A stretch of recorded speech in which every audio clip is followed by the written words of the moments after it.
Recently, I had a comment that was posted on one of my YouTube videos that it was kind of disappointed that I didn't do more videos. And the real reason is I really haven't had time. I probably will get back to them soon, but right now, I've got other things in my life that I'm more interested in. But I did come across the fact that I had made a lot of Facebook Live videos, and there was a lot of good information in them that some of it wasn't in the videos that I had currently listed. So what I decided to do was list these to my YouTube channel. And I hope you enjoy them. I hope you find more knowledge in them. And also, if you're not a subscriber, well, just go ahead and hit that subscribe button and hit the bell so you'll be notified. You select all. And if you like them, give them a big thumbs up. I hope you enjoy. Okay, what we're going to be discussing today is solder. And whenever we talk about solder, there's a lot of things that are involved, but it's all kind of simple. First thing is, when you go to solder, you have to have clean metal. You don't want metal that's tarnished. You want to make sure that you pickle it first. If you don't know what pickle is, you can watch one of the earlier ones or go to my YouTube channel, and there's a three-part series to make an appendix that kind of goes step by step. But we're going to talk about the different types of solders. And let me swap over here. And first,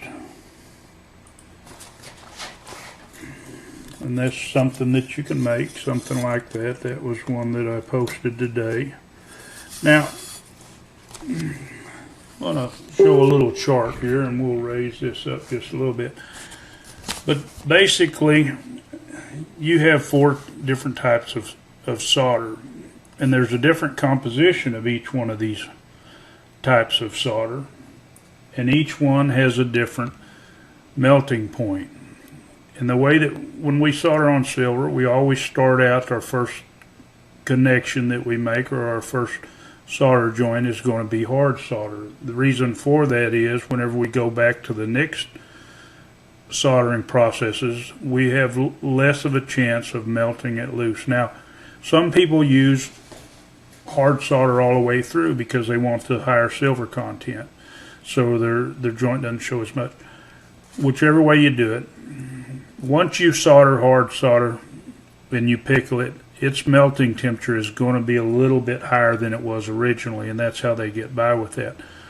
Because when you pickle it, you're going to take out a certain amount of the other minerals that were in there, the copper and the zinc, and it's going to cause the melting temperature to rise. Now, we're going to step up here to another one, and this chart, I believe, is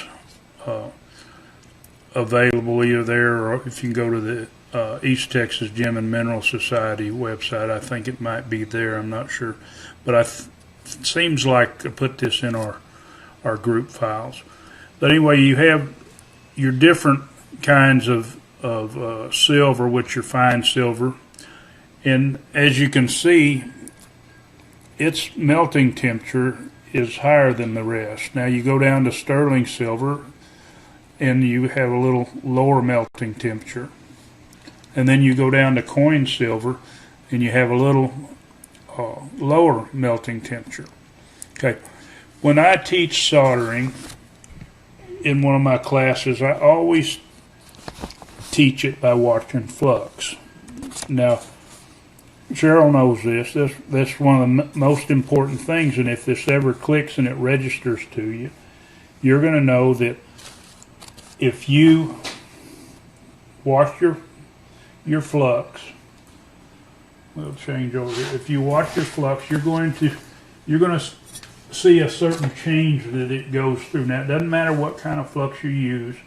Now, I don't know if liquid flux is going to be the same way or not, because I don't use liquid flux. But as far as your handy flux or your griff flux that I use, they're all going to go through a certain change. And what this change is, I'm going to tell you before we start to solder, but the change is when you take and start heating it, first you're going to see kind of a snowy frost build up. And you're going to, well, first you'll see it start to bubble some of the liquid off. Then you'll see this little frosty, fluffy look. And then it'll start to turn dark, and then it'll start to clear up. When it starts to clear up, that flux is roughly about 1100 degrees. And so it's telling you you're just about to the melting point of your solder. So if you watch your flux, you'll know how to do it. And also the most important thing in soldering is understand which direction solder is going to flow. Solder is always going to go to the hottest place. Now, if you don't watch and you get something too hot, it's like people tend to want to get on top of their bezels when they're soldering them. Well, if you heat your bezel real hot and your solder goes to flow, it's not going to flow along the base of the bezel and to your back plate. It's going to flow right up to you, onto your bezel. It'll jump right up there. You'll never get a joint between the two. And if you understand that it's going to flow to the hottest place, then you'll understand how to do a solder joint. And it's really simple. A lot of people, their biggest fear is getting started, and I want you to not be afraid of it. Now what I've got here is I've just got a scrap piece of metal. Whenever I was taught in the silver class, and it was just a basic silver class, they teach you to solder. That's the first thing before you do anything else. And now they'll have a little cleaner square looking piece of metal, and they'll have a little piece of bezel. Now I just got a piece that I cut off of another piece. And they'll have you bend it into a curve, and they'll have you mark your metal. You always stamp it for whether it's sterling or fine silver or whatever it is, you always stamp it first. And if you got a maker's mark, put it on. And when you do stamp it, make sure it's going to be where it's going to be in the middle of where your bezel's going. You don't want to, because sometimes it does leave a trace on the other side, but you don't want it on the other side. Now, second thing about soldering is you have to have a tight fit. You have to have a good fit between the piece that you're soldering. You don't want to see daylight. If you see any daylight, you want it to be very little, because solder doesn't fill gaps. And that's a common mistake that a lot of people do, and they'll use a whole lot of solder, and they might get some to flow up in there and fill a gap, but solder is designed to bond these two pieces together. It's not designed to fill a gap. Now, when you use a flux like I use, let me get the can that it comes in.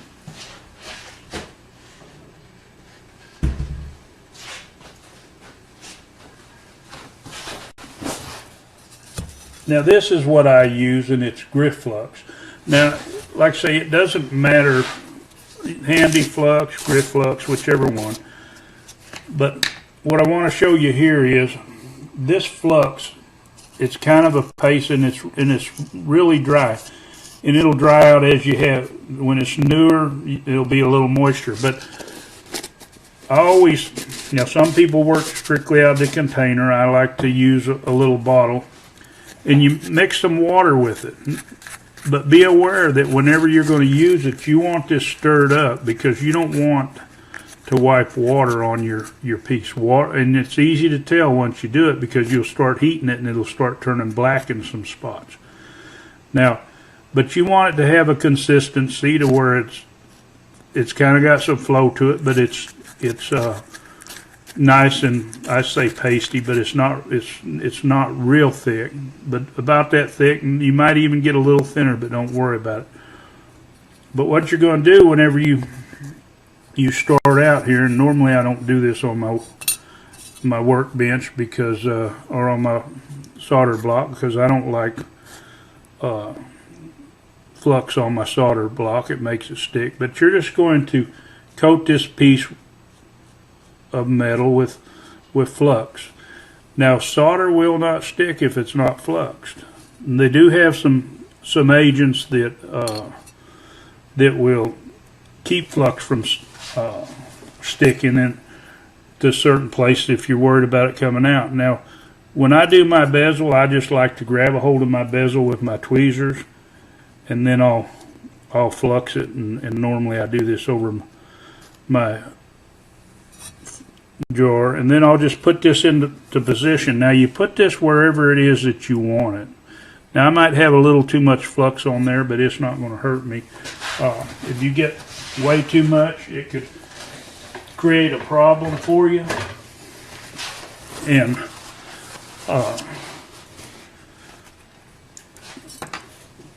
but it's nothing major. And don't worry if you get too much flux too, because you can just put it in your pickle and it'll clean it right off.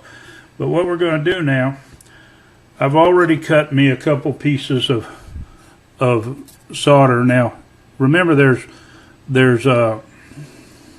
the 4 different types of solder. Now, normally when you solder, you're going to use hard solder to put the bezel together. So that's what I'm going to suppose that's what it is. So I have some medium, because medium is what you'll use for the next step.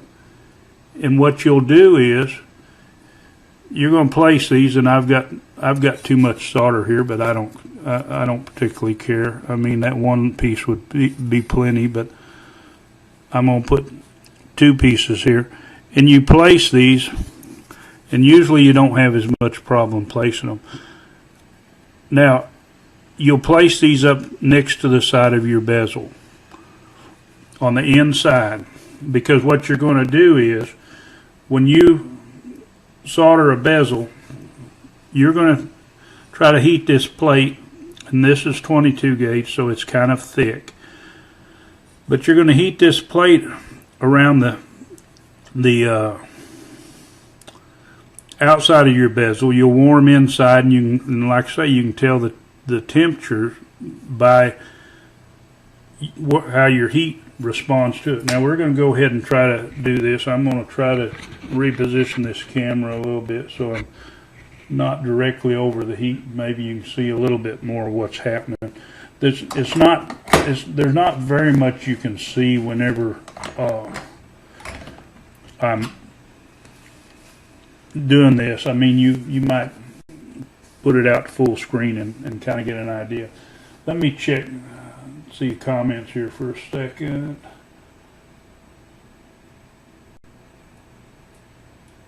Okay. All right, now let me get back over here. Now, I use, you can't hardly see, but I use the Smith acetylene air torch. Now, the Orca butane or propane torch is probably a good one for beginners to use, or the acetylene air torch. But with the acetylene air, you have more expense in your bottle. But both of them are basically self-adjusting, because once you get them adjusted, then you can you don't have to worry about the type of flame that you have. And that's the thing. Now with this one here, I can make the flame bigger, but I always have a flame that's a neutral flame. I don't have a hot flame, and I don't have a reduced flame. So anyway, what I'm going to do is I'm going to heat this up, and whenever I'm heating this now, I heat up around this thing. I heat the block up, because the block is going to absorb heat out. And as I'm doing this, though, you can notice the flux is drying off. And the reason for this is when this flame hits it, it goes out in every direction. So it's actually going out, and it's heating that up onto that plate.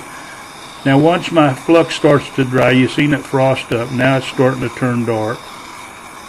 I'm going to go around this close, but I have to watch, because I'm I want this to flow towards the hottest part. Now I have to have this hot, but I want it to, now it's almost cleared up. So now we know it's about time for it to flow. Now if you notice, you could see that flux go, and now you just go around. But you notice it jumped towards that bezel. Now I might have had that bezel a little too hot, and it's what I'm going to do now, I'm going to take this and I'm just going to throw this in my pickle. Now, whenever you go to pickle something, now I throw mine in there hot because when it's hot it pickles quicker. But you're supposed to quench your piece first and then throw it in so you don't bubble those fumes out. But for the sake of speed right now, I'm just threw it in there. And now what we've got, I'm going to move this block back just a little bit so I don't get against that hot. Yeah, that's what I was afraid of. This is what will happen when you don't have good heat control. As you notice, I still have two pieces. And this is what I'm talking about. When you get your bezel too hot, your solder won't even jump to the piece that you're wanting to solder it to. It's going to jump right up onto the top. So now we're going to do this again.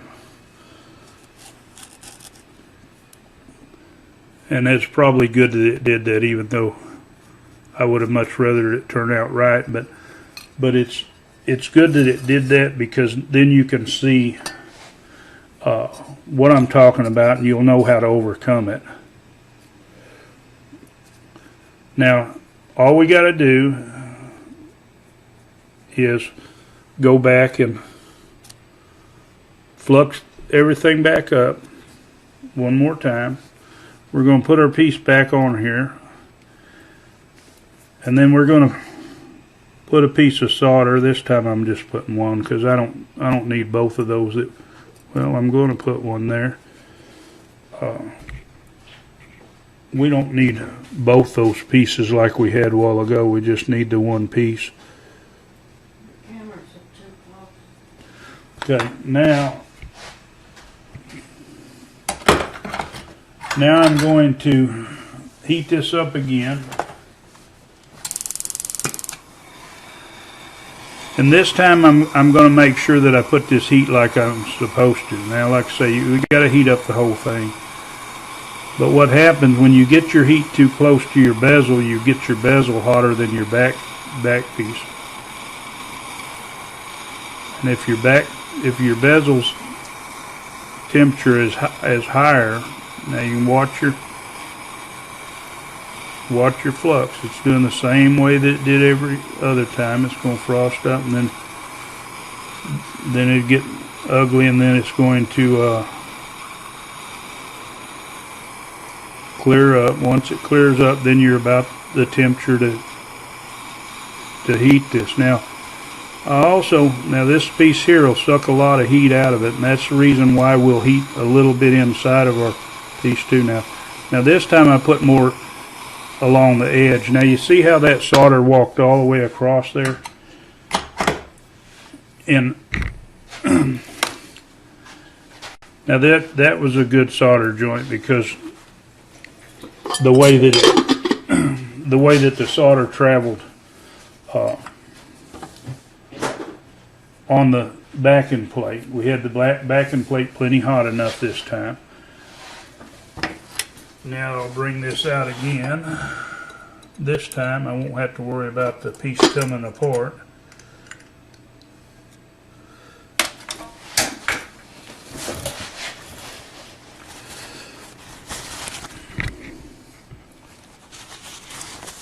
And then I'm going to dry this off good. Now, anytime you're working with your pickle or your flux, make sure that you use distilled water. Now, your water for quenching, don't worry about it. Regular tap water is fine for it, but for the other, and I always recommend dry it off. They have plenty of paper towels and dry it off afterwards. But what we're going to look at now, and hopefully you can see it, hopefully it can focus in, and I don't know if I get more light if it makes it worse or not.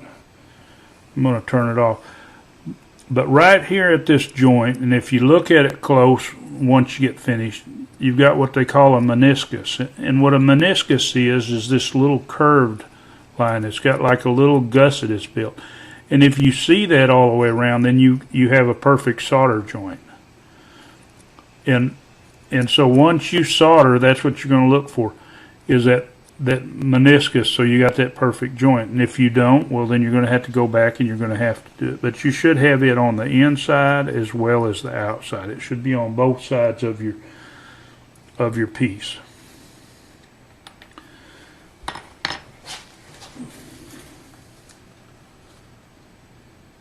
Now let's see what we have here.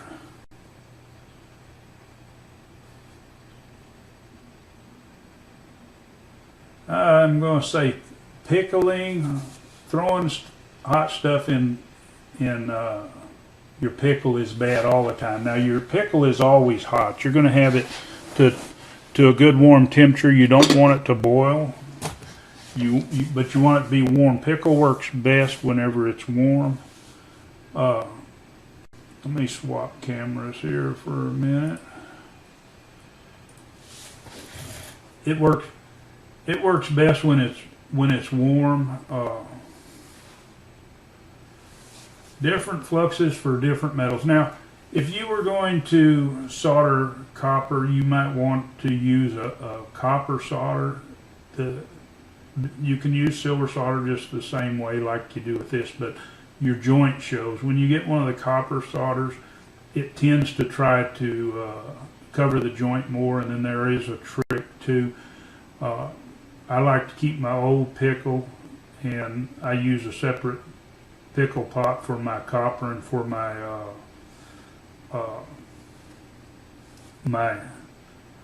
silver. And the reason why the copper will turn it green, but if you leave that in there and just or kind of a blue, more of a blue, but whenever it starts changing, that's that extra copper that's in your pickle.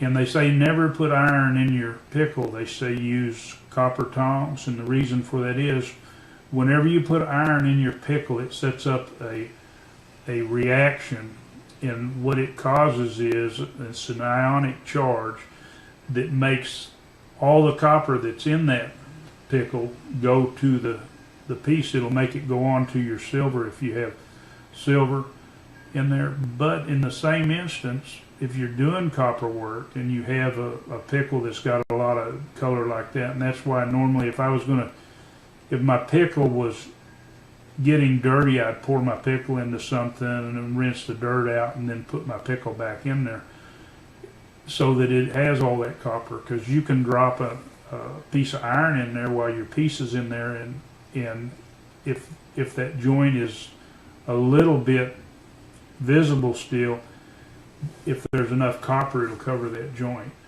But as far as the fluxes are this. You can use the same flux. They're basically the same. There might be some kind of there's a little bit of difference between fluxes, but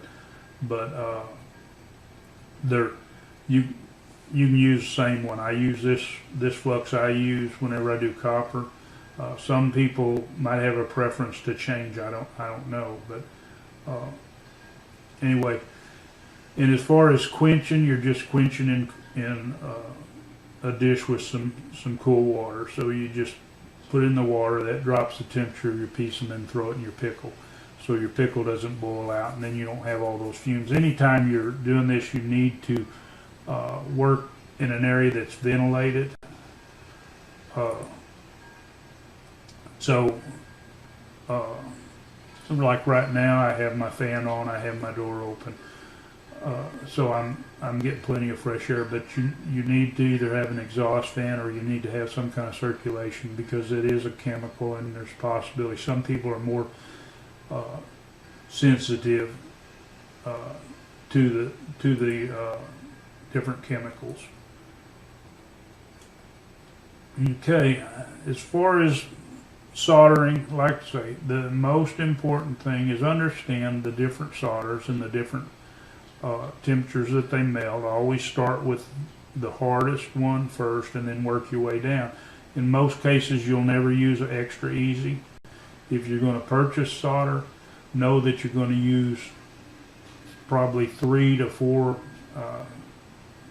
or more times of the medium solder than you will a hard or easy solder, because you don't use hard solder normally to make the connection, the joint on your bezel, and then your other operations when you're soldering up, you'll use medium, and occasionally maybe you're put on your bell or something, you might use easy, but some people still use medium there. So, like I say, you'll use very little.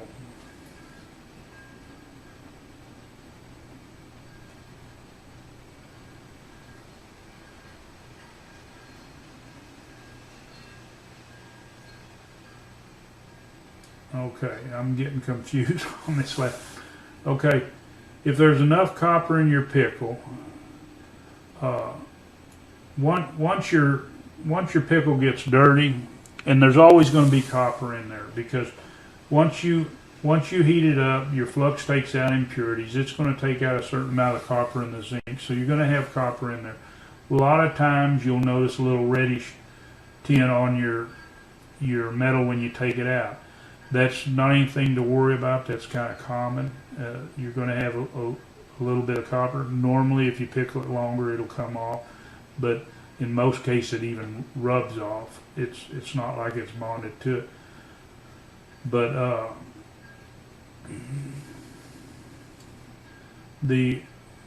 if there's a lot of copper in pickle and you're doing copper is the only advantage. Now, if you have if you put silver in your pickle with iron tongs, then you're going to end up with the reaction to the iron, which is going to set up a charge, and it's going to make the copper go to whatever metal's in there, so it will actually color your silver. Now, some people use this to make their silver pink. So, depending on what your design situation is, then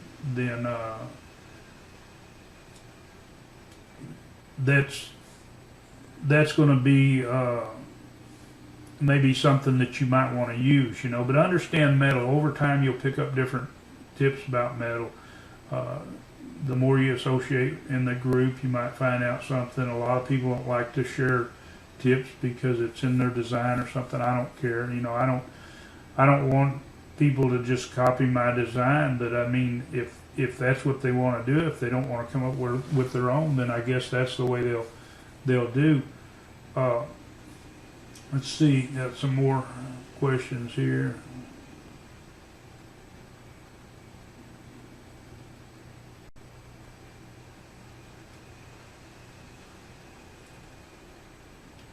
Yeah, I just use a separate, when I do copper, I just use a separate pot anyway. Yeah, and like Cheryl says, it's copper solder is, you still have silver, but in a lot of cases people don't like to solder copper solder or solder copper with anything but silver. They'll clean it off because the silver solder gives you a little stronger bond. I know I don't like to do copper rings, and I'm guessing Cheryl's got the same problem, is when you do the spinner rings and you start to swedge them out, it takes a really good joint to keep your joint from splitting open, and so I don't bother doing the spinner rings. But anyway, when you solder, watch your flux. Understand that your flux is going to let you know what's going on, and understand if you've got to put some little pieces together, then do it. Some scrap pieces. Granted, you don't want to waste your silver, but you'd much rather do a few little pieces in a small bezel and put things together that you haven't worked hard to get everything lined up in a big piece and then learn to solder on it. So take the time to learn, and don't be afraid of it. There's nothing to be afraid of. That's the biggest problem that a lot of people have getting started, is being afraid of doing it. Get out there and do it. And as far as designs, don't worry about copying somebody else's design. There's plenty of designs out there, and this here, I can say this is just one I had in my mind that I'd wanted to do for a long time, and it was simple enough to do. And that's what happens is you take the time and think up something and then figure out if it's possible and do it. But don't take and spend your time doing designs somebody else does. And if you're learning, don't try to get into complicated designs whenever you start out. Take and work on getting your bezels down. If you're going to put a bead wire around it or a twisted rope wire around it, make sure they fit tight, and go that way. And one thing that's common for a lot of people is they want to, when they fit their bezel, they want to give clearance so their stone will fit. And you don't want clearance between your stone. If it's a little too tight, you can take a diamond pad or file or something. And if you have lapidary equipment like a flat lap or something like that, you can work your stone down just a little bit. But don't try to leave room for it, because what's going to happen is you have that extra space in there, and then you're going to find out that your bezel's laying all funny because it's got so much clearance between it. I hope, let's see here. Yeah, let me see. I'll see if I can find my information for that, and I'll repost here in just a little bit whenever I get off the. It's basically a little tutorial, I think, is the way I set it up for my silversmith class, and it gives you the basic information, and then you can go from there. But I'll go ahead and post it in the feed. I believe we posted it in one of the other files, but there's so much there to go through. I'll just repost it. But anyway, that's going to be it for today.